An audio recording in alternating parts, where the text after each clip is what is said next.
कुछ कहू भाई, पार्टी में मजा आ गया। साले पी लेल बड़े ये था ना कि तो का दरुए लाग गइल बा। साले पार्टी में मजा आइल है, साला पैसा पूरा जियान हो गया। यार यार यार कुछ तो सुनाई देता है। अरे भाई वाह, सुनाई देता।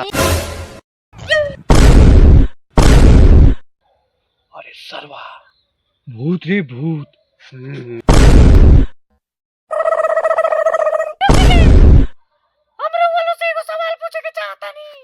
सवाल?